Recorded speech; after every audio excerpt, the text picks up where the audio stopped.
Hello दोस्तों, कैसे हो आप सभी। आई होप सभी बहुत अच्छे से होंगे। सभी अपनी तैयारी बहुत अच्छे तरीके से कर रहे होंगे। मैं आप सभी के दोस्त अभिलाषा रात में स्वागत करती हूँ आप सभी का प्यारे यूट्यूब चैनल रिजल्ट तक पर। तो कैसे हैं आप सभी, एक बार मुझे सभी ओपन कमेंट करके बता दीजिएगा। और जैसे कि आप सभी को पता है कि हम डेली सुबह 10 बजे जो करते हैं यूपी पुलिस री एग्जाम कांस्टेबल की तैयारी के लिए, आप सभी के लिए 10 बजे हम जीके जीएस और हिंदी का टॉप 75 क्वेश्चन जो हमारे आने वाले हैं जीके जीएस और हिंदी के सेक्शन से, वो हम अल्टरनेटिव डेट से आपके लिए लेकर लाते हैं। तो आप सभी का स्वागत है। मैं आप सभी की दोस्त अभिलाषा रात में बहुत बहुत स्वागत करती हूँ। तो जैसे कि आप सभी को पता है, आज जो हमारा टेस्ट पेपर होने जा रहा है, हिंदी का टेस्ट पेपर 27 तारीख को 1 जनवरी 2019 को प्रथम पाली में जो एग्जाम हुआ था, उसका हम हिंदी का सेक्शन आप सभी के सामने रखेंगे। और ये हमारा प्रैक्टिस सेट नंबर 12वें नंबर का है। 11 प्रैक्टिस सेट मैंने आप सभी को दे चुके हैं, यानी कि 12 प्रैक्टिस सेट भी हैं जो हमारे PYQ के फॉर्म में विगत वर्षों में यूपी पुलिस के एग्जाम में आ चुके हैं। और ये हमारी तैयारी चल रही है, री एग्जाम के लिए चल रही है। और आई होप, हमको लगता है कि फरवरी के सॉरी अगस्त के पहले वीक में आपको इसकी डेट अनाउंस की भी कंफर्म डेट मिल जाएगी। तो मैं आप सभी की तो अभिलाषा रात को स्वागत करती हूँ आप सभी का अपने प्यारे यूट्यूब चैनल रिजल्ट तक पर। तो सभी हमारे चैनल को एक बार सब्सक्राइब कर देना, बेल आइकन को प्रेस कर देना और बने रहना हमारे यूट्यूब परिवार के साथ। तो चलिए शुरू करते हैं आज का सेशन। देखते हैं आप सभी के लिए क्या है। अगर आपको हमारे साथ जुड़कर अच्छा लगे तो प्लीज चैनल को सब्सक्राइब जरूर कर लेना और बेल आइकन को जरूर प्रेस करना और सेशन को शेयर कर देना। चलिए, पहला क्वेश्चन आप सभी के सामने आ रहा है। पहला क्वेश्चन को पढ़ना है, पढ़ने के बाद आप सभी को अपने क्वेश्चन का आंसर भी करना है। तो पहला क्वेश्चन आपको हिंदी के सेक्शन से मिलेगा। तो ये जो सीरीज थी, ये जो क्वेश्चन है हमारे, ये 114 से शुरू होकर 100-150 तक क्वेश्चन मिलेंगे आपको। यानी कि कहने का मतलब 38 क्वेश्चन आपको जीके जीएस के आएंगे और 38 से 37 क्वेश्चन आपको हिंदी के मिलेंगे। तो पहला क्वेश्चन आप सभी के सामने है कि निम्नलिखित प्रश्नों में से 4 विकल्प में से उस सही विकल्प को चयन करें जो बताता है कि संयोग और वियोग रस के रूप है। यानी कि ऐसा कौन सा रस है जिसमें आपको संयोग और वियोग रस के क्या है, भाव मिलते हैं। वात्सल्य रस है, भयानक रस है, श्रृंगार रस है, या अद्भुत रस है। तो क्वेश्चन नंबर 114 का जो सही आंसर होगा, प्लीज मुझे कमेंट बॉक्स में आप इसका कमेंट करके बताएंगे। तो आप बताएंगे जिसमें आपको वियोग और संयोग रस की भाव की प्रधानता होती है, ये आपको श्रृंगार रस में मिलती है। ऑप्शन नंबर के सी हमारा करेक्ट आंसर हो जाएगा। और अगर मैं आपसे पूछूं कि श्रृंगार रस का स्थायी भाव क्या होता है, तो आप बताएंगे श्रृंगार रस का जो स्थायी भाव होता है वो रति होता है। तो कभी कभी एग्जामिनर आपसे क्या है, इन रसों के भाव भी पूछता है, तो आपको इनको रस भी याद करने हैं। किस किस भाव की प्रधानता होती है वो भी याद रखना है, और कौन सा इसमें भाव होता है किस, तो वो भी आपको याद रखना पड़ेगा। तो इसमें क्या है, रति इसका भाव होता है, जिसको आप स्थायी भाव भी कहते हैं। तो आप ये भी याद रखेंगे। आप बताएंगे नायक और नायिका के सौंदर्य तथा प्रेम संबंधित वर्णन की परिपक्व अवस्था को श्रृंगार रस कहा जाता है। तो कभी कभी आपसे इसकी परिभाषा भी पूछ लेगा, तो भी आप इसको बहुत अच्छे तरीके से बताकर चलेंगे। वात्सल्य रस आपको मिलेगा भगवान और भक्त के प्रेम के, माता और पुत्र के प्रेम में। भयानक रस का स्थायी भाव होता है भय और अद्भुत का हो जाएगा विस्मसनीय। तो आपको ये सारे के सारे जो ऑप्शन थे वो भी मैंने आप सभी के सामने रख दिया। आई होप आप सभी को डिटेल पसंद आई होगी। चलिए मूव ऑन करेंगे नेक्स्ट स्लाइड पर। अगला क्वेश्चन फिर से आप सभी के सामने आ गया है। क्वेश्चन नंबर 115 है कि निम्नलिखित प्रश्नों में 4 विकल्पों में से उस सही विकल्प का चयन करें जो निर्देश अनुसार वाक्य परिवर्तन वाला सही विकल्प है। पिताजी पत्र पढ़ रहे हैं, यानी कि हमारे सामने एक वाक्य है पिताजी पत्र पढ़ रहे हैं, इसको हमको कर्म वाक्य में परिवर्तन करके बताना है। ये हमारे सामने 4 ऑप्शन दिए हैं, कौन सा ऑप्शन सही होगा उसको आपको टिक करना है। तो जल्दी से आप मुझे बताएंगे कि पिताजी पत्र पढ़ रहे हैं, इसको कर्म वाच्य के रूप में बताना है। पिताजी पिताजी द्वारा पत्र पढ़ा गया, पिताजी ने पत्र पढ़ा, पिताजी से पत्र पढ़ा जा रहा है, या पिताजी पत्र पढ़ रहे हैं। तो कौन सा ऐसा वाक्य है जो पिताजी पत्र पढ़ रहे हैं उसको कर्म वाच्य के रूप में परिवर्तित वाक्य इसमें दिया गया है। जल्दी से मुझे क्वेश्चन नंबर 115 का आप सभी सही आंसर बताएंगे। जल्दी से क्वेश्चन नंबर 115 का सभी आंसर करके बताएंगे। तो क्वेश्चन नंबर 115 का राइट आंसर बनेगा, वो बनेगा ऑप्शन नंबर के सी। जैसा कि पिताजी से पत्र पढ़ा जा रहा है, तो ये वाक्य क्या है, कर्म वाच्य में कन्वर्ट हो गया है। तो ऑप्शन नंबर के सी क्वेश्चन नंबर 115 का हमारा सही जवाब हो जाएगा। और मुझे आशा है कि सभी बच्चों ने राइट आंसर भी किया होगा और काफी अच्छे से आप अपने प्रदर्शन भी कर रहे होंगे। और ऐसे ही अपनी पढ़ाई को करते रहिएगा कंटिन्यू, एक दिन सफल होंगे सभी। अगला क्वेश्चन आप सभी की स्क्रीन पर फिर से आ गया है। जल्दी से क्वेश्चन नंबर 16 को पढ़ना है। पढ़ने के बाद आप सभी को क्या है, इसका आंसर भी करना है। तो क्वेश्चन नंबर 16 है कि योजक चिन्ह सही उदाहरण कौन सा है। यानी कि ऐसे इसमें योजक चिन्ह लगे हुए हैं, तो उसमें सही उदाहरण बताना है कौन सा है। योजक चिन्ह मैंने आपको बताया कि योजक चिन्ह का जो चिन्ह होता है वो इस प्रकार से होता है, तो आपको ये भी पता होना चाहिए। शिवाजी और शिवेश भाई बहन है। अगला क्वेश्चन है हेमा गुनगुन माया सहेली है। रोहन ने कहा मुझे पढ़ाई करनी है, मैं घूमने जा रही हूँ। तो कौन सा ऐसा योजक चिन्ह का उदाहरण है जो सही है। क्वेश्चन नंबर 16 का सभी मुझे कमेंट बॉक्स में आंसर करके बताएंगे। तो आप बताएंगे योजक चिन्ह का जो उपयोग होता है वो हमेशा दो विपरीत शब्दों को के बीच में लगाया जाता है, जैसे कि माता पिता, दिन रात, सुख दुख, अपना पराया, हम तुम। तो जैसे कि आप भाई बहन, चाचा चाची, तो जो हमारे रिश्ते होते हैं उसमें जो अपोजिट लिंग को हम साथ में रखते हैं तो उसके बीच में आपको पता होगा हम योजक चिन्ह का इस्तेमाल करते हैं। इसलिए हमारा ऑप्शन जो राइट बनेगा बनेगा ऑप्शन नंबर के ए, शिवाजी और सीबीएस क्या है, भाई बहन है। तो क्वेश्चन नंबर 16 का सही जवाब बना वो बना हमारा ऑप्शन नंबर के ए। और मुझे उम्मीद है कि सभी का राइट आंसर आ रहा होगा और काफी अच्छे से आपने क्या क्वेश्चन को बहुत अच्छे से किया होगा, क्योंकि मैं ये क्वेश्चन आपको पहले बता चुकी हूँ। चलिए नेक्स्ट क्वेश्चन पर चलेंगे। अगला क्वेश्चन आप सभी के सामने है। क्वेश्चन नंबर 117 है कि निम्नलिखित प्रश्नों में चार विकल्पों में से दिए गए शब्द के सही समास वाला विकल्प चुनना है। यानी कि आपको यहाँ पर एक शब्द दिया गया है, जैसे कि सप्त सिंधु एक शब्द है, इसको आपको सही समास वाला शब्द क्या बनेगा वही आपको बताना है। तो सप्त सिंधु का जो समास है, सात सिंधुओं का समूह, सात सिंधुओं का समूह, सात सिंधुओं का समूह या सात नदियों का समूह। तो फटाफट से मुझे आप क्वेश्चन नंबर 17 का सभी कमेंट बॉक्स में उत्तर करके बताएंगे कि सप्त सिंधु का अर्थ क्या होगा। जल्दी से आप मुझे इसका कमेंट बॉक्स में आंसर कीजिएगा। तो क्वेश्चन नंबर 17 का सप्त सिंधु एक शब्द है, इसका सही समास वाला विकल्प आपको पहचानना है। चार विकल्प आप सभी के स्क्रीन पर दिख रहे हैं। जल्दी से मुझे क्वेश्चन नंबर 17 का सही जवाब करके बताएंगे। तो क्वेश्चन नंबर 17 का सही जवाब बनेगा सात सिंधुओं को समूह को क्या बोलते हैं, सप्त सिंधु बोलते हैं। और फिर नंबर के सी हमारे क्वेश्चन का सही जवाब बन जाएगा। अगर मैं आपसे पूछूं यह कौन से समास का यानी कि कौन से समास का उदाहरण है, तो आप बताएंगे इसमें द्विगु समास है, क्योंकि इस शब्द का जो पहला शब्द है वो संख्या बोधक शब्द है, सप्त यानी सप्त का मतलब बनेगा सात, इसलिए क्या है ये द्विगु समास भी बन जाएगा। तो कभी कभी आपसे इसका समास विग्रह और समास भी पूछ सकता है, तो दोनों तरीके से आपको क्वेश्चन करना आना चाहिए। जिस भी प्रकार से एग्जामर आपसे एक सवाल पूछे उसी प्रकार से अपना आंसर भी आपको बनाते हुए चलना है। मुझे उम्मीद है कि सभी ने क्वेश्चन सही किया होगा और सभी आगे की तरफ बढ़ेंगे। देखेंगे अगली स्लाइड पर आप सभी के लिए क्वेश्चन क्या है। तो क्वेश्चन नंबर 18 आप सभी के सामने है कि निम्नलिखित प्रश्नों में चार विकल्प दिए गए हैं, उनमें से उस विकल्प का चयन करें जो दिए गए वाक्य या शब्द का सबसे अच्छा एक शब्द विकल्प है। यानी कि आपको एक शब्द या एक वाक्य दिया गया है, उस एक वाक्य के लिए एक शब्द आपको चुनना है जो सबसे उपयुक्त हो वही आपको बताना है। तो वाक्य दिया गया है उपकार को मानने वाला, तो आपके सामने एक वाक्य दिया गया है उपकार को मानने वाला, उसके लिए आपको एक शब्द बताना है कि क्या शब्द सही होगा। तो आपको देखना है कि उपकार को मानने वाले के लिए आप एक शब्द में क्या कहेंगे, कृतज्ञ कहेंगे, कृतघ्न कहेंगे, परोपकारी कहेंगे कि धर्मज्ञ कहेंगे। तो उपकार को मानने वाले के लिए क्या एक शब्द से आप बुलाएंगे। चार ऑप्शन आप सभी के सामने है। तो मुझे आप क्वेश्चन नंबर 18 का कमेंट बॉक्स में आप कमेंट करके बताएंगे। जल्दी से मुझे क्वेश्चन नंबर 18 का सभी उत्तर कीजिएगा। तो आप बताएंगे जो उपकार को मानने वाला होता है उसको कृतज्ञ कहते हैं। ऑप्शन नंबर के ए हमारे क्वेश्चन का सही जवाब बनेगा। आते हैं ऑप्शन नंबर बी पर। कृतघ्न का मतलब होता है जो उपकार को न माने, उपकार को न मानने वाले को लोग कृतघ्न कहते हैं। दूसरों का भला चाहने वाले के लिए परोपकारी बोलते हैं और धर्म को जानने वाले के लिए धर्मज्ञ बोलते हैं। तो ये सभी चार ऑप्शन आप सभी के सामने थे। तो क्वेश्चन नंबर 18 का जो हमारा सही जवाब बनेगा कृतज्ञ। ऑप्शन नंबर के परोपकार को मानने वाले के लिए कहते हैं, और ये हमारा क्या हो जाएगा सही जवाब हो जाएगा। चलिए अगली तरफ चलेंगे। अगला क्वेश्चन आप सभी के सामने फिर से आ गया है। क्वेश्चन नंबर 19 है कि निम्नलिखित प्रश्नों में चार विकल्प दिए गए हैं जिनमें से एक शब्द दिए गए अनेकार्थी शब्द का एक अर्थ है, उस शब्द को चुने। तो कनक आपके सामने एक शब्द है, उसका आपको अनेकार्थी शब्द चुनना है, सही चुनना है। कनक को आप सोना कहेंगे, चांदी कहेंगे, चावल कहेंगे, कंगन कहेंगे। तो कनक का समानार्थी शब्द क्या होगा, जल्दी से मुझे कमेंट बॉक्स में क्वेश्चन नंबर 19 का सही जवाब करके बताएंगे और मैं आपके सही जवाब का कर रही हूँ इंतजार। तो जल्दी से मुझे अपना कमेंट बॉक्स में सही से आंसर कीजिएगा। तो प्रेमलता यादव जी, आयुष जी, अतुल जी और गोल्डी साहू जी, जितने भी हमारे साथ बच्चे जुड़े हुए हैं, जल्दी से मुझे कमेंट बॉक्स में अपना उत्तर करके बताएंगे।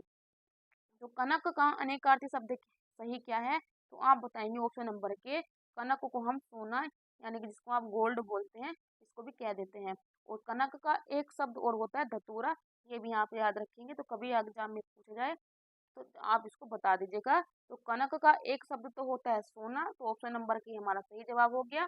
और एक और याद रखेंगे धतूरा, ये भी आप याद रखेंगे। तो कनक के दो समानार्थी अनेकार्थी शब्द बनते हैं, सोना और धतूरा, तो आप दोनों को याद रखेंगे। देखिए हमारे क्वेश्चन का जो सही जवाब बनेगा बनेगा सोना। ऑप्शन नंबर की हमारे क्वेश्चन का सही जवाब बन जाएगा। और चावल को आपको पता होगा, इसको अक्षत भी कहते हैं। जो चावल हम पूजा में यूज करते हैं उसके लिए हम क्या है, एक अक्षत शब्द यूज करते हैं। तो ये भी आप याद रखेंगे। आई होप आप सभी को समझ में आया रहा होगा और काफ़ी अच्छी आपको क्लास भी लग रही होगी और काफ़ी आप इसको क्या है अप्रिसिएट भी कर रहे होंगे। अगर आपको सेशन अच्छा लग रहा है तो प्लीज़ सेशन को एक बार लाइक शेयर सब्सक्राइब कर लेना और बने रहना हमारे चैनल के साथ, रिजल्ट तक परिवार के साथ। चलिए मूव ऑन करेंगे नेक्स्ट स्लाइड पर।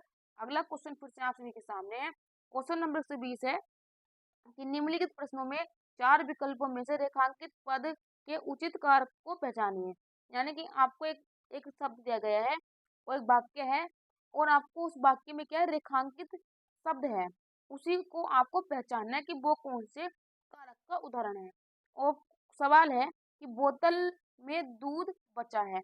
बोतल में दूध बचा है, इसमें जो मे शब्द है, मे के नीचे आपको देखिए एक अंडरलाइन लिखी हुई है। तो ये जो मे पर्षद है, इसको कौन से कारक में आप इसको यूज करते हैं वही आपको बताना है। संबोधन कारक में करते हैं, अधिकरण कारक में करते हैं, संबंध कारक में करते हैं या कर्म कारक में करते हैं। तो बोतल में दूध बचा है, क्वेश्चन नंबर 120 का सही जवाब क्या होगा। और मैंने आपको ये फुल डिटेल में पीछे बता चुकी हूँ कि जो और पर मैं और पर जो ये दो परसक चिन्ह होते हैं, जिसको आप कारक चिन्ह भी बोल सकते हैं, ये दोनों के दोनों क्या है अधिकरण कारक में आते हैं। तो ऑप्शन नंबर के एक भी हमारे क्वेश्चन का सही जवाब हो जाएगा। और मुझे आशा है कि सभी का जवाब भी सही आया होगा, क्योंकि मैं और पर क्या होते हैं अधिकरण कारक में आते हैं। तो ऑप्शन नंबर के भी हमारे क्वेश्चन का सही जवाब हो जाएगा। संबोधन में हे, अरे और ओहो ये शब्द आते हैं, ये भी याद रखेंगे। संबोधन में आपको पता होगा जो संबंध होता है का की के रा री रे और कर्ता ने और उसका कर्म को जो होता है को जो परसक चिन्ह होता है कर्म के साथ आता है। मैं पर अधिकरण के साथ आते हैं। संबोधन के लिए हे अरे आता है और संबंध के लिए का की के रा री रे और नानी ने, ये शब्द क्या है संबंध कारक के साथ यूज किए जाते हैं। लेकिन बोतल में दूध बचा है तो मैं पर सर्ग चिन्ह आएगा अधिकरण कारक में। ऑप्शन नंबर के बी हमारे क्वेश्चन का सही जवाब बनेगा। तो इसी प्रकार से चारों ऑप्शन मैंने आप सभी को बता दिए हैं। जिस प्रकार से क्वेश्चन पूछा जाए उसी प्रकार से आपको उत्तर करना है। चलिए मूव ऑन करेंगे नेक्स्ट स्लाइड पर। अगला क्वेश्चन आप सभी के सामने क्वेश्चन नंबर 21 है कि निम्नलिखित प्रश्नों में चार विकल्पों में से क्रिया की सही रूप वाला विकल्प पहचानना, यानी कि क्रिया कौन सी आएगी वही आपको बताना है। कमेंट बॉक्स में उसका उत्तर करेंगे। तो प्रश्न दिया है कि स्कूल बस 5 मिनट आना है उसको आपको सामान्य भविष्य काल बताना है। यानी कि जो आना क्रिया है इस क्रिया का सामान्य भविष्य काल क्या होगा, वही क्रिया आपको यहाँ पर भरनी है। ऑप्शन है मैं आ गई, मैं आएगी, या मैं आके गई, या मैं आके चली गई। तो आपको जो आना क्रिया आएगी, इस आना क्रिया को आपको क्या है कौन से चेंज करना है, सामान्य भविष्य काल में चेंज करना है। और जो आप उसको चेंज कर देंगे वो आपको क्या है इसी ब्लैंक खाने में भरनी है। तो जल्दी से मुझे क्वेश्चन नंबर 21 का सही जवाब करके बताएंगे कि सही जवाब क्या होगा। तो आना को आप सामान्य भविष्य काल में बताएंगे तो आप बताएंगे मैं आएगी, क्योंकि आने जो आएगी मतलब कि भविष्य काल में हो जाएगी, अभी आई नहीं है, कंफर्म नहीं है। तो ऑप्शन नंबर के भी हमारा सही जवाब हो जाएगा। रिक्त स्थान में क्रिया का सही रूप आएगी का प्रयोग उचित होगा। और पूर्ण वाक्य इसी प्रकार से कि स्कूल बस 5 मिनट में आएगी, तो हमारा ये पूर्ण वाक्य बन जाएगा। तो ये हमारा ऑप्शन नंबर के भी सही हो जाएगा। इसी प्रकार से क्वेश्चन आप सभी से पूछे जाएंगे। अगला क्वेश्चन नंबर 22 आप सभी के सामने है। क्वेश्चन नंबर 22 है कि निम्नलिखित प्रश्न में वाक्य की संरचना के आधार पर उनके भेद को बताना है। यानी कि वाक्य की संरचना के आधार पर उनके भेद को बताना है। आप बताएंगे रवि दीवार रंगने लगा है, कृदंत क्रिया है, पूर्वकालिक क्रिया है, नाम धातु क्रिया है कि संयुक्त क्रिया है। रवि दीवार रंगने लगा है, ये आपको वाक्य दिया गया है। लेकिन वाक्य पूछा है कि शब्द संरचना के आधार पर यह कौन से भेद में आएगा। ऑप्शन 4 आपके सामने है। जल्दी से मुझे कमेंट बॉक्स में क्वेश्चन नंबर 122 का सभी जवाब करके बताएंगे। कृदंत क्रिया क्या होती हैं, पूर्वकालिक क्रिया क्या होती हैं, नाम धातु की क्रिया क्या होती हैं और संयुक्त क्रिया क्या होती है, ये मैंने आप सभी को पिछले सेशन में बहुत अच्छे से बताया है। जितने बच्चे मेरे साथ पिछले सेशन से जुड़े हुए हैं उन सभी को यह क्वेश्चन बहुत इजी होगा और सभी क्या है मुझे कमेंट बॉक्स में सही उत्तर करके बताएंगे। तो चलिए आते हैं अपने सवाल पर कि रवि दीवार रंगने लगा है, तो रंग से हो जाएगा रंगना या रंगने। तो नाम धातु की क्रिया ऑप्शन नंबर के सी हमारे क्वेश्चन का सही जवाब बनेगा। जैसे हो जाएगा लात से लतियाना और बात से बतियाना। इस प्रकार की जो क्रिया होती है उनको आप नाम धातु क्रिया कहते हैं। तो क्वेश्चन नंबर 122 का हमारा सही जवाब जो बनेगा वो बनेगा ऑप्शन नंबर के सी। ये हमारे क्वेश्चन का राइट आंसर हो जाएगा। जब संज्ञा एवं विशेषण अर्थात नाम पद शब्दों के अंत में प्रत्यय जोड़ने से किसी क्रिया का निर्माण होता है तब वहाँ क्या है नाम धातु क्रिया होती है। तो नाम धातु क्रिया की पहचान करने के लिए मैंने आपके सामने एक छोटी सी क्या परिभाषा रखी थी और मुझे उम्मीद है कि वो परिभाषा आपको समझ में आई होगी। उसी प्रकार से क्या है आप नाम धातु क्रिया का क्या है पता लगा सकते हैं। तो ऑप्शन नंबर के सी क्वेश्चन नंबर 22 का सही जवाब बन जाएगा। चलिए नेक्स्ट क्वेश्चन पर चलेंगे। अगला क्वेश्चन फिर से आप सभी के सामने है कि निम्नलिखित प्रश्नों में 4 विकल्पों में से उस विकल्प का चयन करें जो दिए गए विकल्प का सही स्त्रीलिंग शब्द है। तो हंस आपके सामने एक शब्द है, तो हंस का स्त्रीलिंग शब्द क्या होगा वही मुझे आपको बताना है। हंसिनी होगा, हंसिनी होगा, हंसी होगा क्या हंसिया होगा। तो हंस का स्त्रीलिंग शब्द क्या होगा कमेंट बॉक्स में क्वेश्चन नंबर 23 का सही जवाब करके बताइएगा। सारे आपको शब्द समान से दिए गए हैं, बस आपको थोड़े क्या बर्तनी शुद्धि का भी ध्यान रखते हुए क्वेश्चन नंबर 23 का सही जवाब देना है। तो जल्दी से बताएंगे कि हंस का स्त्रीलिंग शब्द क्या होगा। 4 विकल्पों में से सही शब्द विकल्प चुनिएगा और कमेंट बॉक्स में आप सभी मुझे इसको उत्तर करके बताएंगे। तो क्वेश्चन नंबर 23 का सही जवाब बनेगा हंसिनी, क्योंकि हंस का जो हंसिनी स्त्रीलिंग होगा वो ऑप्शन नंबर 1 की तरह लिखा जाएगा और यही हमारे क्वेश्चन का सही जवाब बनेगा। और सभी बच्चों का एकदम सही जवाब आया है एक लाइन में। वेरी गुड, काफी अच्छी आपकी तैयारी चल रही है और बहुत अच्छे तरीके से क्या है आप क्या है अपने सवालों के आंसर भी कर रहे हैं। और ये जो PYQ आप कर रहे हैं ये हमारे विगत वर्षों में पूछा जा चुका है। अगर आप अपने विगत वर्षों के सवाल को बहुत अच्छे से कर के ले जा रहे हैं तो आप आने वाला क्वेश्चन पेपर को बहुत इजी तरीके से हल भी कर लेंगे। चलिए नेक्स्ट चलेंगे अगले क्वेश्चन पर। अगला क्वेश्चन आप सभी के सामने है। क्वेश्चन नंबर 24 को पढ़ना है और पढ़ने के बाद क्या आप सभी को अपने क्वेश्चन के उत्तर को देना है। तो क्वेश्चन नंबर 24 आप सभी के सामने है। क्वेश्चन नंबर 24 को पढ़ना है और पढ़ने के बाद क्या आप सभी को इसका उत्तर भी करना है कि निम्नलिखित प्रश्नों में 4 विकल्पों में दिए गए शब्द का सही पुल्लिंग वाला विकल्प चुनिए। यानी कि आपके सामने एक शब्द है उसका क्या है आपको पुल्लिंग वाला शब्द चुनना है। तो सही पुल्लिंग वाला शब्द चुनना है। तो आपके सामने एक शब्द है कुम्हार, कुम्हार का आपको सही पुल्लिंग वाला शब्द चुनना है। कुम्हारी होगा, कुम्हारिन होगा, कुम्हाहिन होगा या कुम्हाराइन होगा। तो जल्दी से मुझे कुम्हार का सही पुल्लिंग शब्द चुनिए क्या होगा। तो क्वेश्चन नंबर 24 का हमारा सही जवाब बनेगा कुम्हारी।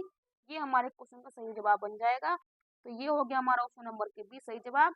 जो कुम्हारिन है ये क्या है कुम्हार का क्या हो जाएगा स्त्रीलिंग शब्द हो जाएगा। ये भी आप याद रखेंगे और मुझे आशा है कि सभी ने अपना क्वेश्चन सही किया होगा और काफी अच्छे से क्या है आप अपने क्वेश्चन का आंसर भी कर रहे हैं।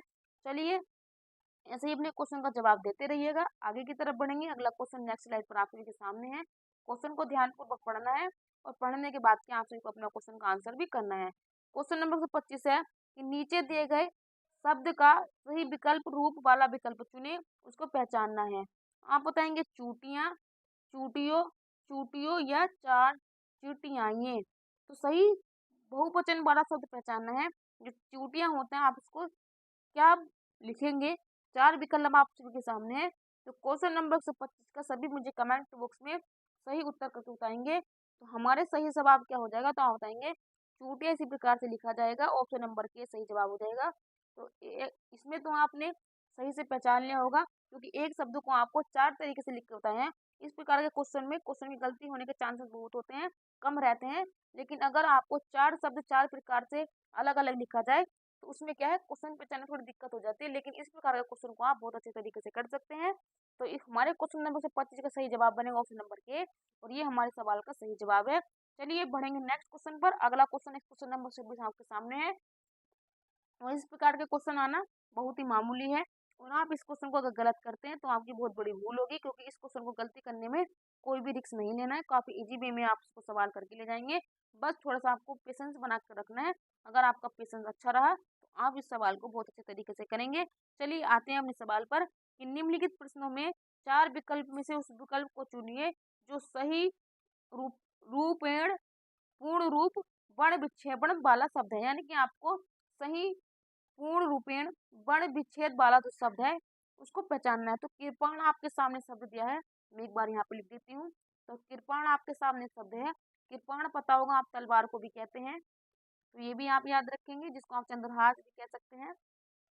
तो इसको आपको क्या है, वर्ण विच्छेद करना है। तो करी होगा, पे होगा, प्रश्नय होगा, क्या होगा, री होगा, पे होगा, आ होगा, प्रश्नय होगा, की होगा, री री री से ऋषि होगा, पे होगा, आ होगा, ऋण होगा और ए होगा, या आधा क्या होगा, री री होगा, आधा पे होगा, ए होगा, आधा ऋण होगा और ए होगा। तो क्वेश्चन नंबर 26 का सही जवाब क्या है, जल्दी से मुझे कमेंट बॉक्स में उत्तर करके बताएंगे। तो चलिए जल्दी से मुझे क्वेश्चन नंबर 26 का आप सही जवाब करके बता दीजिएगा कि हमारे क्वेश्चन का सही उत्तर क्या होगा। जल्दी से मुझे आप सभी का सही उत्तर आना चाहिए। अगर आप सही उत्तर पर नहीं पहुंच पा रहे हैं तो उसमें आपकी बहुत बड़ी गलती है, क्योंकि क्वेश्चन बहुत ही एकदम हलवा क्वेश्चन है। बस आपको थोड़ा सा दिमाग लगाना है और आप अपने सही क्वेश्चन पर पहुंच जाएंगे। तो हमारे सवाल का सही जवाब बनेगा ऑप्शन नंबर के डी।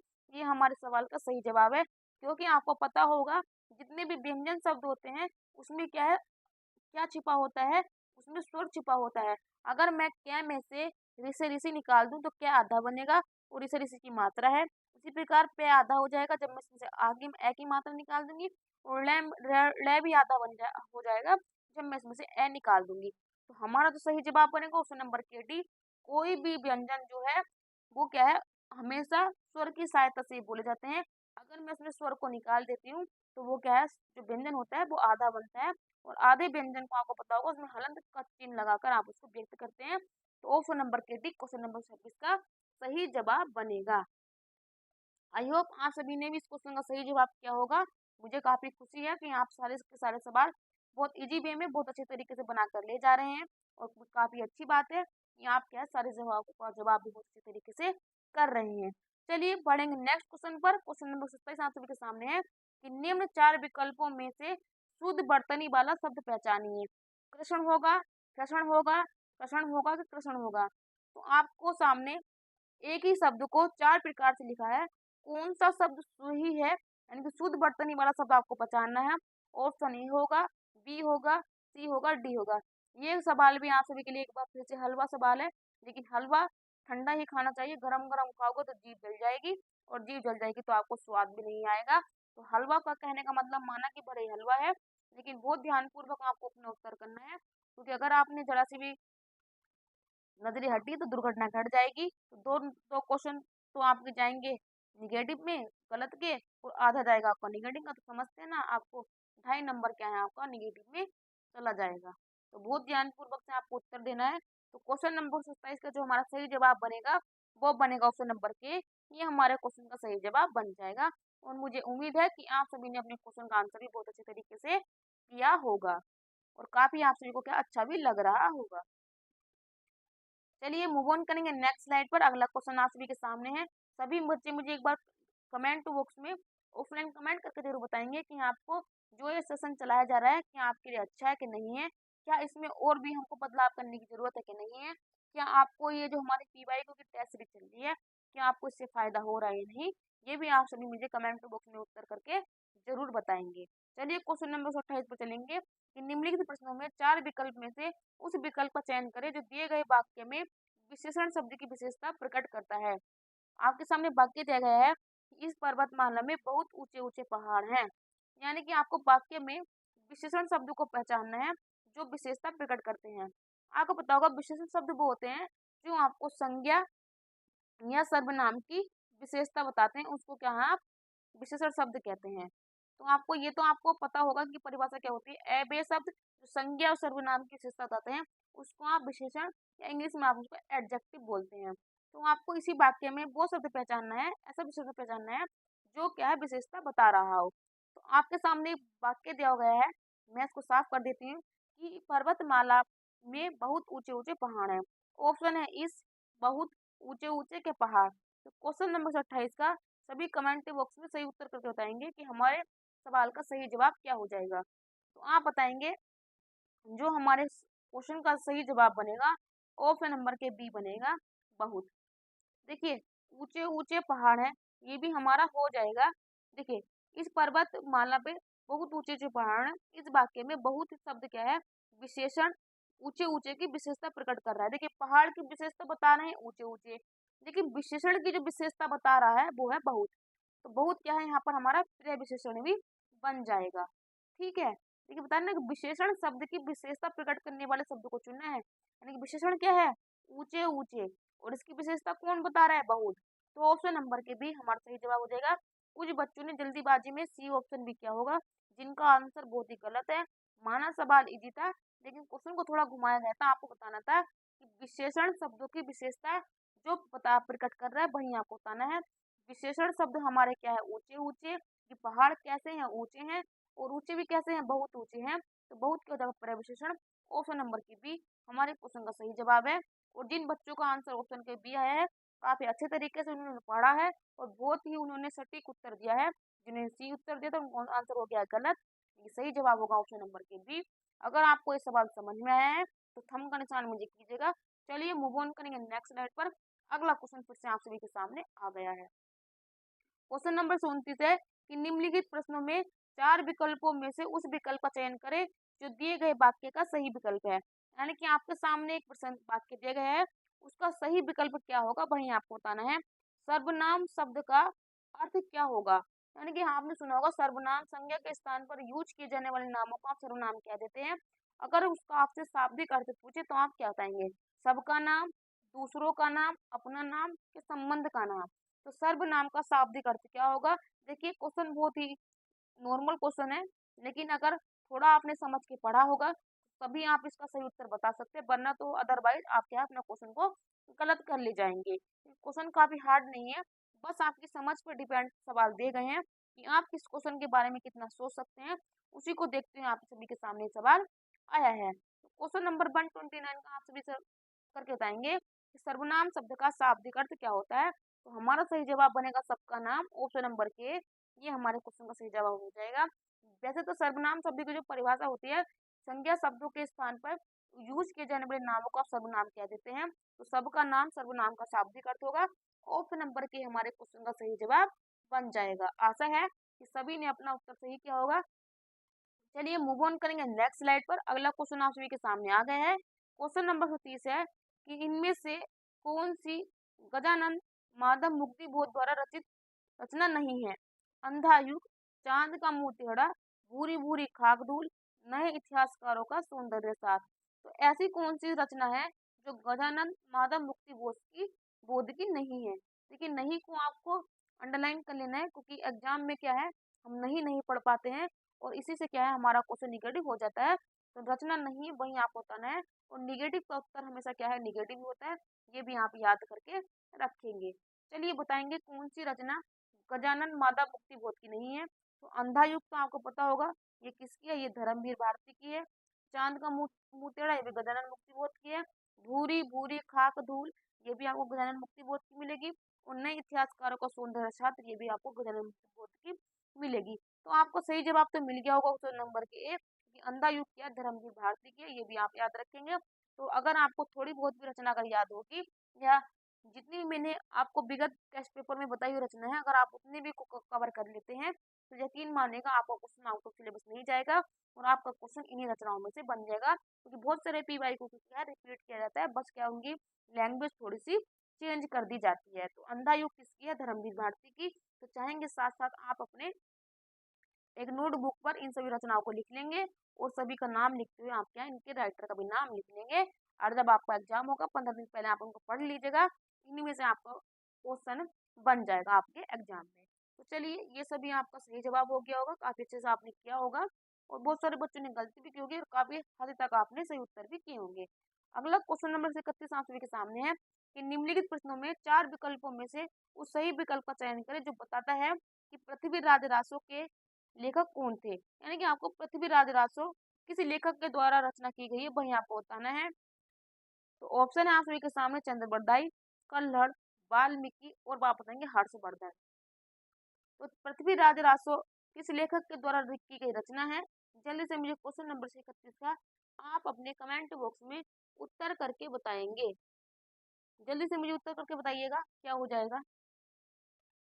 तो आप बताएंगे पृथ्वीराज रासो क्या है? चंद्रबरदाई के द्वारा लिखी गई रचना है। ऑप्शन नंबर की हमारे क्वेश्चन का सही जवाब हो जाएगा। और मैं आपको ये बता दूं, तो पृथ्वीराज रासो थी ये जो चंद्रबरदाई थे, जो पृथ्वीराज रासो के काफी प्रिय और नजदीकी कवि भी थे, राइटर भी थे और उनके मित्र भी थे। इनके द्वारा लिखी गई थी, लेकिन इन्होंने यह पूरी नहीं की थी। जो इनका पुत्र जल्हड़ था ना, जल्हड़, जल्हड़ के द्वारा इसको पूरा किया गया था। ये भी आप याद रखेंगे, क्योंकि यह भी क्वेश्चन पूछा जा चुका है कि चंद्रबरदाई द्वारा आदि पृथ्वीराज रासो को पूरा किसने किया था? तो इनके पुत्र जल्हड़ के द्वारा इसको पूरा किया गया था। ये भी आप याद रखिए, क्योंकि यह क्वेश्चन भी एग्जाम में पूछा जा चुका है। आगे आपके सामने आएगा कल्हड़। कल्हड़ के द्वारा क्या, जिसमें आपको कश्मीर का इतिहास देखने के लिए मिलता है। राज तरंगणी, तो राज तरंगणी के जो भी लेखक हैं वो भी कौन हो जाएंगे? वो हो जाएंगे कल्हड़। वाल्मीकि के द्वारा आपको रामायण देखने के लिए मिलेगी। हर्षवर्धन के द्वारा क्या है, आपको क्या देखने के लिए मिलेगा? तो आप बताएंगे जो हर्षवर्धन की पुस्तक है उसको आप देख पाते हैं किसमें? जो एक कादम्बरी होती है वो क्या है? हर्षवर्धन की क्या है? रचना है। ये भी आप याद रखेंगे। तो चारों ऑप्शन मैंने आप सभी के सामने बता दिए हैं। इन चारों ऑप्शन से भी क्वेश्चन आपको बन सकता है। और वाल्मीकि क्या है, आपको शुद्धि बर्तनी भी आती है। तो वाल्मीकि कुछ इस प्रकार से लिखा जाता है, तो आप भी साथ साथ इसको भी याद करते चलेंगे और इसको समझेंगे।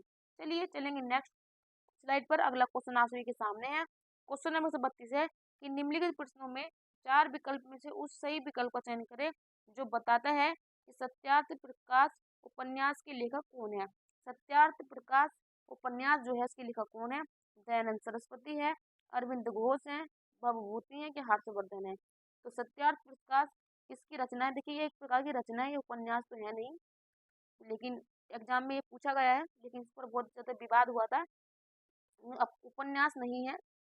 आप बताएंगे कि सत्यार्थ प्रकाश किस कौन के लेखक कौन है? दयानंद सरस्वती हैं, अरविंद घोष हैं, भवभूति हैं कि हर्षवर्धन है। तो क्वेश्चन नंबर 32 का सही जवाब बनेगा दयानंद सरस्वती क्या है? सत्यार्थ प्रकाश के लेखक हैं, जिनके द्वारा क्या आर्य समाज की स्थापना की गई थी। और आप बताएंगे आर्य समाज की स्थापना इन्होंने 1875 में की थी। ये भी आप याद रखेंगे। और दयानंद सरस्वती को क्या है? भारत का क्या है? मार्टिन लूथर भी कहा जाता है। ये भी आप याद रखेंगे। वेदों की ओर लौटो, बैक टू वेदास जो नारा दिया गया था वो भी, और शुद्धि आंदोलन जो चलाया गया था ये भी दयानंद सरस्वती के द्वारा चलाया गया था। तो ये सभी फैक्ट आपको दयानंद सरस्वती से याद रखने हैं, क्योंकि इन सभी फैक्ट से क्वेश्चन आपके एग्जाम में पूछे जा चुके हैं और आने वाले समय में इन्हीं फैक्टों से क्वेश्चन आपसे पूछे जाएंगे। तो ये 6-7 फैक्ट आप याद रखिएगा, चाहे तो आप इसको नोटबुक में नोट डाउन भी कर लीजिएगा। तो ये क्वेश्चन आप सभी के लिए बहुत ही इंपॉर्टेंट था। और ये जो उपन्यास था उस टाइम पे विवाद बना था, लेकिन इसका सही उत्तर जो आया था, ये एक प्रकार की रचना है और ये दयानंद सरस्वती के द्वारा ही लिखी गई है। आई होप आप सभी को बहुत अच्छी लगी होगी और आप सभी ने काफी इसको एंजॉय भी किया होगा। अब बढ़ेंगे अपने नेक्स्ट स्लाइड पर। अगला क्वेश्चन फिर से आप सभी के सामने है। क्वेश्चन नंबर 31 है कि हिंदी साहित्य अकादमी की ओर से हर वर्ष सलाका सम्मान जो पुरस्कार है वो किस क्षेत्र में दिया जाता है? यानी कि हिंदी साहित्य अकादमी क्या एक पुरस्कार देती है जिसको हम सलाका सम्मान पुरस्कार के नाम से भी जानते हैं। वह किस फील्ड में दिया जाता है वही आपको बताना है। भाषा संस्कृति के क्षेत्र में देते हैं, खेल कूद के क्षेत्र में देते हैं, या तकनीकी के क्षेत्र में देते हैं, क्या हिंदी को नई दिशा प्रदान करने के लिए देते हैं? तो हिंदी का साहित्य अकादमी पुरस्कार जो हर बार सलाह का सम्मान पुरस्कार देता है वह किस क्षेत्र में देता है? तो क्वेश्चन नंबर 33 का सही जवाब मुझे आप करके बताएंगे।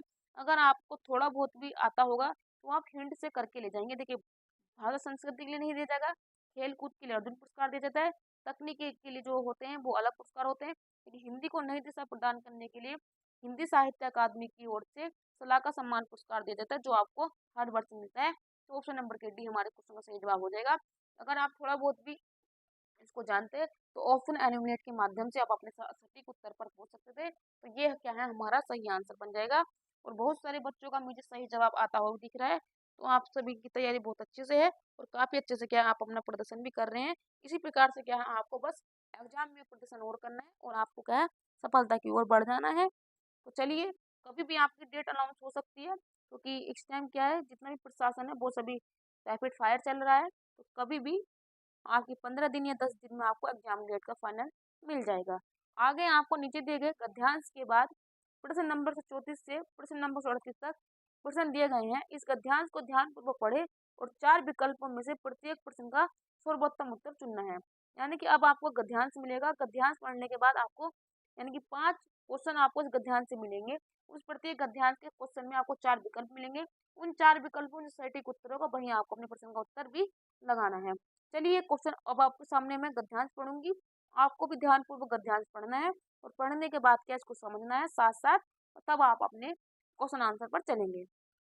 चलिए पढ़ते हैं। अवध की संस्कृति को सुसज्जित घोड़ा परिवहन का साधन और शासन का प्रतीक था। प्रमुख रूप से 3 प्रकार के तांगे और इक्के मिलते थे, बग्गी, फिटन और टमटम। बग्गी बंद डिब्बे की होती थी, तो फिंटन और टमटम खुले वाहन जिन्हें नवाबों द्वारा यात्रा की वरीयता दी जाती थी। किंतु तांगे व इक्के का शाब्दिक अर्थ होता है अधिक अश्वशक्ति की ओर इंगित करता है। इक्के में एक घोड़ा होता था, जबकि बग्गी या तांगे में 2 या 4 से अधिक घोड़े होते थे। यह वास्तव में इस्तेमाल करने वाले सामाजिक प्रतिष्ठा पर निर्भर करता था। 18वीं नेक्स्ट चलेंगे, जो हमारी नेक्स्ट स्लाइड है इसको मैं जूम कर लेती हूँ। 18वीं सदी के उत्तरार्ध और 9वीं शताब्दी के प्रारंभ में अवध के सामाजिक, सांस्कृतिक और आर्थिक माहौल में बदलाव आए। जीवन के विभिन्न क्षेत्रों में हल्के वाहनों का निर्माण और इस्तेमाल होने लगा, जिसमें कम से कम अश्वशक्ति लगे। सामान्य बोलचाल में इक्के का अर्थ इक्का या यानी कि एक व्यक्ति के इस्तेमाल के लिए। इसके अतिरिक्त तांगे एक परिवहन वाहन तथा, किंतु किफायती और मजबूरी को देखते हुए इक्के में अधिक संख्या में यात्री बैठने लगे। तांगा अपेक्षाकृत भारी और बड़े वाहन है, जिसमें पैरों के लिए अधिक जगह होती थी और 4 की जगह 6 बैग पीछे कमर पर लगाकर बैठाए जा सकते थे। अगला देखेंगे आगे की तरफ, और 4 से 6 व्यक्ति पीछे कमर लगाकर बैठ सकते थे। हर साल इन तांगों और इक्कों की दौड़ लखनऊ में होती थी।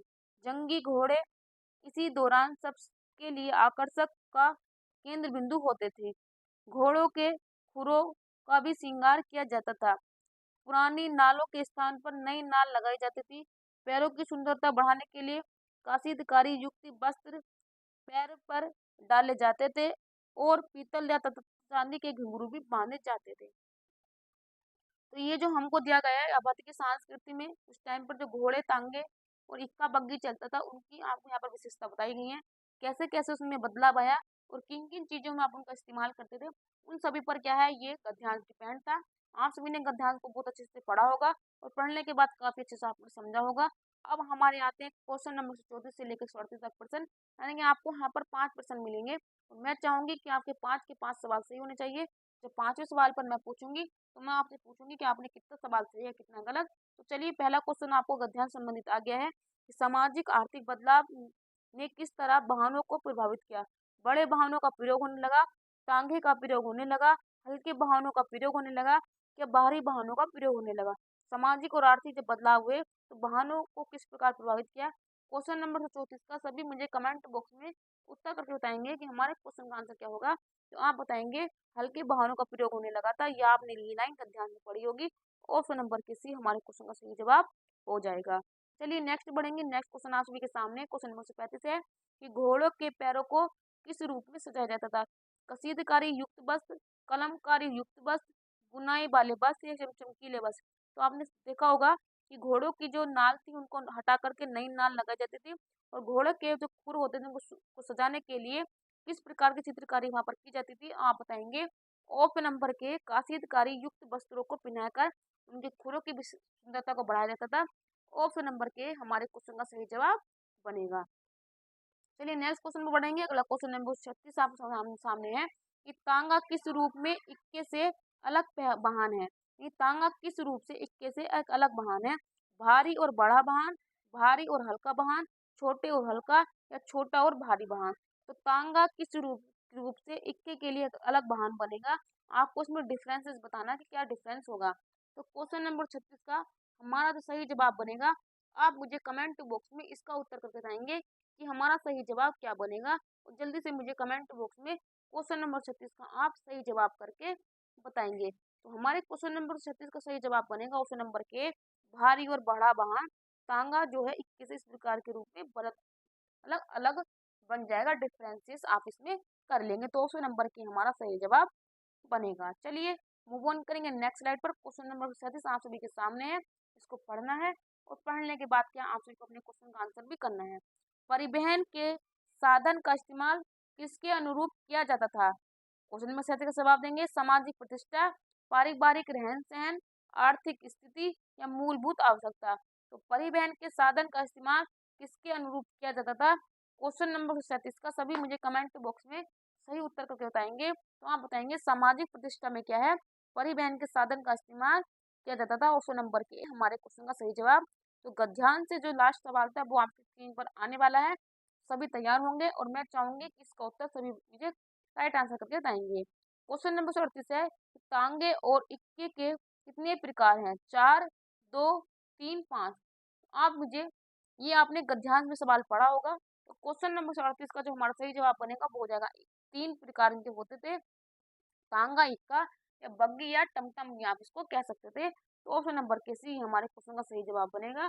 और ये सभी जो सवाल थे क्वेश्चन नंबर 34 से लेकर 38 तक, तो ये आपके हमारे 5 सवाल जो हमारे गद्यांश से संबंधित है। उम्मीद है कि आपने सही सवाल जवाब दिए होंगे और मैं चाहूंगी कि आप मुझे बताएंगे कितने ने सही किए कितने ने गलत, क्योंकि अगर 5 को मल्टीप्लाई 2 से करें तो 10 क्वेश्चन आपको क्या है अपने गद्यांश से मिल जाते हैं।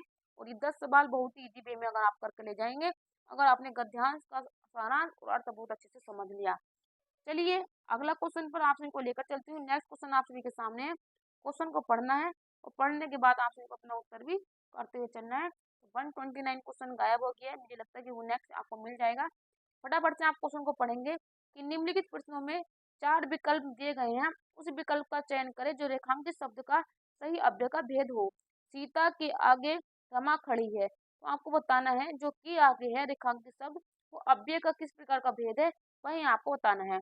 क्रिया विशेषण अव्यय है, संबंध बोधक अव्यय है, समुच्चय बोधक अव्यय है कि विस्मयादि बोधक अव्यय है। तो क्वेश्चन नंबर 40 का सही जवाब क्या होगा कि सीता के आगे रमा खड़ी है। तो आप बताएंगे का की के जो होता है ये संबंध बोधक अव्यय होते हैं, क्योंकि क्या है सीता रमा के क्या है आगे खड़ी, की आगे का मतलब हो जाएगा संबंध बता रहा है। तो ऑप्शन नंबर के सी, ऑप्शन नंबर के बी हमारा सही जवाब बनेगा, कि आगे में जो हो जाएगा संबंध बोधक अव्यय बनेगा, ऑप्शन नंबर के बी क्वेश्चन नंबर 40 का सही जवाब हो जाएगा। और मुझे आशा है कि आप सभी ने उत्तर सही किया होगा। चलिए नेक्स्ट चलेंगे। नेक्स्ट क्वेश्चन आप सभी के सामने है, क्वेश्चन नंबर 47 है कि निम्नलिखित प्रश्नों में 4 विकल्प में से उस सही विकल्प का चयन करें जो अशुद्ध वाक्य को शुद्ध रूप में सबसे अच्छा विकल्प है। यानी कि आपके सामने अशुद्ध वाक्य दिया है, उस अशुद्ध वाक्य का आपको शुद्ध रूप का सबसे अच्छा विकल्प कौन सा, जो विकल्प 4 दिए गए हैं उसमें से आपको पहचानना है। तो अशुद्ध वाक्य है सुबह सॉरी घूमना सुबह अच्छा है, तो ये क्या है आपका एक अशुद्ध वाक्य है। इसका शुद्ध वाक्य क्या बनेगा, घूमना अच्छा है सुबह, घूमना सुबह है अच्छा, सुबह अच्छा है घूमना, या सुबह घूमना अच्छा है। तो इस वाक्य का सही सही शब्द रूप सही वाक्य विन्यास क्या बनेगा, 4 ऑप्शन में से आप मुझे कमेंट बॉक्स में उत्तर करके बताएंगे। तो क्वेश्चन नंबर 47 का सही जवाब बनेगा ऑप्शन नंबर के डी, ये हमारे क्वेश्चन का सही जवाब बन जाएगा। चलिए क्वेश्चन नंबर 141 का सही जवाब तो आपको मिल गया होगा, जो हमारे क्वेश्चन का सही जवाब बनेगा वो बनेगा ऑप्शन नंबर के डी, सुबह घूमना अच्छा है। ये अशुद्ध वाक्य का क्या शुद्ध रूप जो बनेगा ऑप्शन नंबर के डी हमारा सही जवाब बनेगा। चलिए मूव ऑन करेंगे नेक्स्ट स्लाइड पर। अगला क्वेश्चन आप सभी के सामने है कि निम्नलिखित प्रश्न में 4 विकल्प में से उस सही विकल्प का चयन करना जो बताता है कि नीचे दिए गए छंद के प्रत्येक चरण में कितनी कितनी मात्राएं होंगी, वही आपको बताना है। तो आपके सामने एक क्या छंद दिया गया है कि करते अभिषेक प्रियोद है, बलहारी इस बेस की, हे मातृभूमि तू सत्य है, सगुण मूर्ति सर्वेश की। तो आपके सामने यहाँ पर एक क्या छंद दिया गया है, इस छंद के चरण में कितनी कितनी मात्रा है वो आपको बताना है। तो मात्राएं तो आपको लगानी आती होगी, चलिए एक बार हम भी मात्रा लगा कर देख लेते हैं। तो क्वेश्चन नंबर 42 का सही उत्तर क्या होगा पहले मैं आपको बता देती हूँ। तो आप बताएंगे सही उत्तर जो बनेगा इसका वो बनेगा ऑप्शन नंबर के 15 और 13 के क्रम से क्या है इसमें 18 मात्रा दे रखी है। तो देखिए क्या की एक मात्रा होगी, रा की एक मात्रा होगी, तय पे 2 मात्रा लगेंगी, अब भी की एक मात्रा होगी, आ की मात्रा की एक, सह पे 2 मात्रा है और क्या की एक, प्रयोग की 2 एक एक, है पे 2। देख लेते 1 2 3 4 5 6 7 8 9 10, 11, 12, 13, 14, 15। देखिए पहले में आपको है तक मिलेंगी 15। अगला देखेंगे बै पे बनेगी एक, है की भी एक, हा की बनेगी आपके पास दो मात्राएं और रै की भी दो, इसकी बनेगी एक एक, सै की बै की बनेगी दो एक, दो दो क्योंकि सै बड़ा वाला है और इसकी बनेगी दो। तो 1, 2, 3, 4, 5, 6, 7, 8, 9, 10, 11, 12, 13। तो आप देख सकते हैं पहली पंक्ति में आपको 15 और 13 की मात्रा से इस प्रकार से कुल आपको 18 मात्रा मिलेगी। तो इस प्रकार से जो हमारा सही जवाब बनेगा ऑप्शन नंबर के हमारा सही जवाब बनेगा। तो सभी स्टूडेंट का सवाल का आंसर भी सही आ रहा है और आप सभी को इस प्रकार की मात्रा चेक करनी है और आपको मात्रा लगानी भी आनी चाहिए। जिस प्रकार से मैंने आपको मात्रा लगाकर गिनवाया है उसी प्रकार से क्या जो दूसरी पंक्ति दी गई है उसकी भी आप मात्रा लगाकर देखेंगे। अगर आपकी सही मात्रा बैठती है तो आपको सही मात्रा को ज्ञान है, अगर आपको नहीं है तो आप क्या सीख लीजिएगा। जिस प्रकार से मैंने आपको सिखाई है इसी प्रकार से आपको मात्रा लगानी सीखनी है। आपका सटीक उत्तर जो बनेगा ऑप्शन नंबर के 15 और 13 क्या है क्रम से इसमें कुल 18 मात्रा है एक पंक्ति में। तो आपको इस प्रकार से सही जवाब करना है। चलिए मूव ऑन करेंगे नेक्स्ट स्लाइड पर। अगला क्वेश्चन आप सभी के सामने आ गया है। फटाफट से क्वेश्चन को पढ़ना है और पढ़ने के बाद क्या अपना उत्तर भी कमेंट बॉक्स में करना है। चलिए क्वेश्चन पढ़ेंगे कि निम्नलिखित प्रश्नों में चार विकल्पों में से उस विकल्प का चयन करें जो दिए गए मुहावरे का सही अर्थ वाला विकल्प है। तो आपके सामने एक शब्द दिया गया है अंक भरना और आपको इस अंक भरने का सही अर्थ बताना है क्या होगा। तो आपके सामने मुहावरा है अंक भरना। आप बताएंगे सही मुहावरे वाला अर्थ क्या बनेगा। रो पड़ना, गले लगाना, बदल जाना या मूर्ख बनाना। तो क्वेश्चन नंबर 43 का सही अर्थ वाला शब्द क्या बनेगा। अंक भरना, रो पड़ना, गले लगाना, बदल जाना या मूर्ख बनाना। क्वेश्चन नंबर 43 का सही जवाब क्या बनेगा जल्दी से मुझे कमेंट बॉक्स में इसका आंसर करके बताएंगे। तो अंक भरने का मतलब होता है गले लगाना। ऑप्शन नंबर के बी क्वेश्चन नंबर 43 का सही जवाब बनेगा। ये भी आपने बहुत अच्छे तरीके से सवाल किया होगा। चलिए नेक्स्ट क्वेश्चन पर चलेंगे। अगला क्वेश्चन फिर से आप सभी के सामने जो हमारा क्वेश्चन नंबर 139 छूट गया था वो अब आपके सामने आ गया है। निम्नलिखित प्रश्नों में चार विकल्पों में से उस विकल्प का चयन करें जो दिए गए पद के उचित अलंकार रूप का सबसे अच्छा विकल्प है। यानी कि आपको सामने एक पद की पंक्ति दी गई है उसमें जो अलंकार बन रहा है वही आपको पहचानना है। रघुपति राघव राजा राम, तो ये क्या है एक पंक्ति आपको दी गई है। इस पंक्ति में आपको कौन सा अलंकार दिख रहा है वही आपको बताना है। अनुप्रास अलंकार है, यमक अलंकार है, रूपक अलंकार है क्या उपमा अलंकार है। तो रघुपति राघव राजा राम में कौन सा अलंकार है ये आप मुझे कमेंट बॉक्स में उत्तर करके बताएंगे। तो आप बताएंगे रघुपति राघव राजा जो एक पद की पंक्ति है उसमें क्या होगा अनुप्रास अलंकार हो जाएगा क्योंकि इस शब्द में आपको क्या है रे शब्द की क्या है आवृत्ति मिल रही है। तो रे शब्द की आवृत्ति होने के कारण इसमें क्या है ऑप्शन नंबर के अनुप्रास अलंकार बन जाएगा। तो क्वेश्चन नंबर 139 का सही जवाब बनेगा ऑप्शन नंबर के। और आप सभी का भी सही उत्तर आया, वेरी गुड, काफी अच्छी आपकी मेहनत चल रही है। इस प्रकार से क्या आप कंटिन्यूटी बनाए रखिएगा, आपका पेपर बहुत अच्छे से क्लियर हो जाएगा। अगला क्वेश्चन नंबर 44 देखेंगे कि निम्नलिखित प्रश्नों में चार विकल्पों में से उस विकल्प का चयन करें जो उपसर्ग से बना हुआ वाक्य शब्द नहीं है। यानी कि ऐसा कौन सा शब्द है जिसमें उपसर्ग नहीं है। उपसर्ग प्रत्यय ये मैंने आपको बहुत अच्छे से समझा चुकी हूँ और ये हर एग्जाम में क्वेश्चन पूछा गया है। और जो हमारा आगामी एग्जाम होने वाला है जो री एग्जाम होगा उसमें भी उपसर्ग और प्रत्यय से आपको 100% सवाल देखने के लिए मिलेगा। और इस क्वेश्चन को किस प्रकार से करना होता है जो बच्चे मीडिया से पहले से जुड़े हुए हैं वो काफी अच्छे से जानते होंगे कि उपसर्ग और प्रत्यय को किस प्रकार से पहचाना जाता है। लेकिन क्वेश्चन नंबर 44 में पूछा है कि उपसर्ग से बना हुआ शब्द नहीं है वो आपको बताना है। उपसर्ग होते हैं ये वाक्य में जो है सबसे शुरू में जोड़े जाते हैं यानी आगे में जोड़े जाते हैं, ये भी आप याद रखेंगे। चलिए अब देख लेते हैं पुनर्जन्म, कुधर्म, आजीवन या दिखावा। तो आप बताएंगे ऐसा कौन सा शब्द है जिसमें उपसर्ग नहीं जुड़ा है। देखिए पुनर्जन्म में आपको पता होगा पुनः उपसर्ग जुड़ा है, कुधर्म में आपको कु प्रत्यय मिल जाएगा और आजीवन में आपको आ क्या है उपसर्ग मिल जाएगा। लेकिन दिखावा जो शब्द है इसमें अगर मैं आपको तोड़ के लिखाऊं तो आप बताएंगे दिख, दिख प्लस क्या है आवाज में क्या है उपसर्ग नहीं ये प्रत्यय है। तो जो हमारे क्वेश्चन का सही जवाब बनेगा वो बनेगा ऑप्शन नंबर के डी क्योंकि इसमें क्या है जो दिखावा है ये उपसर्ग से नहीं प्रत्यय से मिलजुल करके बना है। तो क्वेश्चन का जो सही जवाब बनेगा ऑप्शन नंबर के डी हमारे क्वेश्चन का सही जवाब बन जाएगा। पुनर्जन्म में पुनः उपसर्ग है, कुधर्म में कु हो जाएगा और आजीवन में आ हो जाएगा। इसी प्रकार से जो हमारे क्वेश्चन का सही उत्तर बनेगा ऑप्शन नंबर के डी हमारा सही जवाब बनेगा। चलिए नेक्स्ट क्वेश्चन देखेंगे। अगला सवाल क्या है क्वेश्चन नंबर 35 है कि निम्नलिखित प्रश्नों में चार विकल्पों में से उस विकल्प का चयन करें जो प्रत्यय से मिलकर बना है। यानी कि अब आपको वो सब विकल्प पहचानना है जिसमें आपको प्रत्यय से मिलकर बना हुआ है। ऑप्शन है इंसान, मदद, जादूगर, या समझ। तो प्रत्यय से मिलकर बनने वाला शब्द क्या होगा? तो आप बताएंगे इंसान एक शब्द है, इसमें कोई प्रत्यय नहीं है। मदद एक आपने पूर्ण पूर्ण शब्द है, और समझ में आपके पूर्ण शब्द है। लेकिन आप देखेंगे जादू प्लस घर, तो जादू में अगर मैं घर प्रत्यय जोड़ दूं तो जादूगर बन जाएगा। तो हमारे क्वेश्चन का सही जवाब बनेगा, वो बनेगा ऑप्शन नंबर के सी। ये हमारे क्वेश्चन का सही जवाब बन जाएगा। और इसी प्रकार से क्या है, आपके सामने ही सवाल ऐसी प्रकार से आएंगे और आपको इसी प्रकार से हमें सवाल करने हैं। क्वेश्चन नंबर 46 है कि निम्नलिखित प्रश्नों में से 4 विकल्प में से दिए गए शब्द के विपरीत अर्थ वाला विकल्प चुनिए। यानी कि आपको विपरीत अर्थ वाला विकल्प चुनना है। एक क्या है, स्वार्थ आपके सामने शब्द है, उसका विपरीत अर्थ वाला विकल्प आपको चुनना है। विपरीत अर्थ का मतलब हो जाएगा कि विलोम शब्द वाला आपको शब्द चुनना है। स्वार्थ का विपरीत अर्थ वाला विकल्प क्या होगा? आप बताएंगे परमार्थ होगा, निस्वार्थ होगा, विषाद होगा, कि वरिष्ठ होगा। तो 146 का सही जवाब क्या होगा? जल्दी से मुझे कमेंट बॉक्स में उत्तर करके बताएंगे। तो स्वार्थ का मतलब होता है कि अपना स्वार्थ देखने वाला, और परमार्थ हो जाएगा पराये का, यानी कि दूसरों का स्वार्थ देखने वाला। दूसरों का भला चाहने वालों को आप परमार्थ कह देंगे, और खुद का भला चाहने वालों को आप स्वार्थी बोल देंगे। स्वार्थी का परमार्थी और स्वार्थ का परमार्थ। ऑप्शन नंबर की हमारा सटीक उत्तर बनेगा। चलिए नेक्स्ट क्वेश्चन पर चलेंगे, अगली स्लाइड पर। क्वेश्चन नंबर 47 आप सभी के सामने है कि निम्नलिखित प्रश्नों में 4 विकल्प में से उस विकल्प का चयन करें जो सही संधि विच्छेद वाला विकल्प है। आपके सामने एक शब्द दिया गया है अत्यधिक। अत्यधिक में आपको सही संधि विच्छेद वाला शब्द क्या होगा वही आपको बताना है। क्वेश्चन नंबर 47 आप सभी के सामने है, अत्यधिक का सही संधि विच्छेद क्या होगा।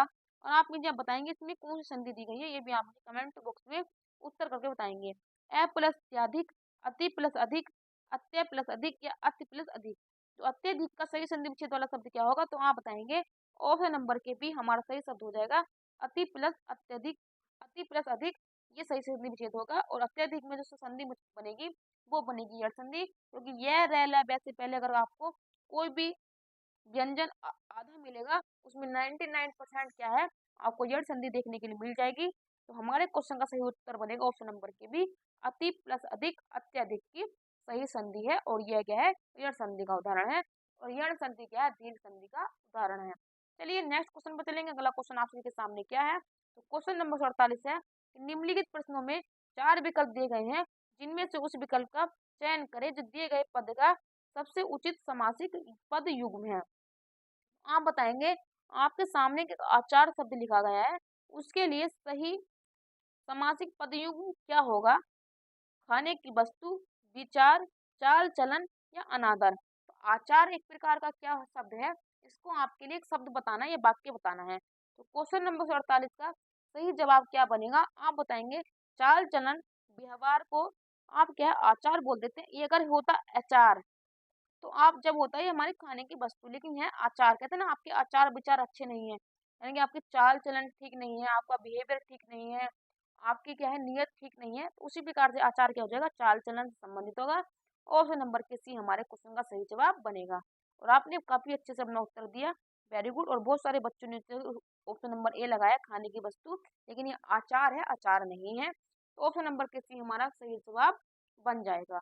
आज का सेकेंड लास्ट क्वेश्चन आपको आपके सामने है, फटाफट से 149 का हम इस सवाल का उत्तर देंगे और जल्दी से अपने कमेंट बॉक्स पर चलेंगे। तो 149 का प्रश्न है कि निम्नलिखित प्रश्नों में 4 विकल्प में से उस विकल्प का चयन करें जो दिए गए शब्द का सही समान अर्थ वाला शब्द है। यानी कि आपको एक शब्द दिया गया है दुविधा, इस दुविधा का सही समान अर्थ वाला शब्द क्या होगा वही आपको बताना है। धर्म संकट, यथातथ्य, या विस्तृत, या होनार। तो दुविधा का जो समान अर्थ वाला शब्द बनेगा 149 का, आप मुझे कमेंट बॉक्स में उत्तर करेंगे तो आप देंगे दुविधा को आप धर्म संकट कह देंगे, यानी कि धर्म संकट की स्थिति में पड़ जाना।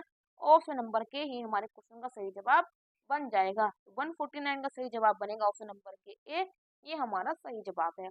आज का लास्ट क्वेश्चन आप सभी के सामने है, आप मुझे कमेंट बॉक्स में सही उत्तर चाहेंगे। और मैं चाहूंगी कि सभी बच्चे आज की सीरीज के जो लास्ट क्वेश्चन आप सभी के सामने है सभी मुझे सही उत्तर करके बताएंगे।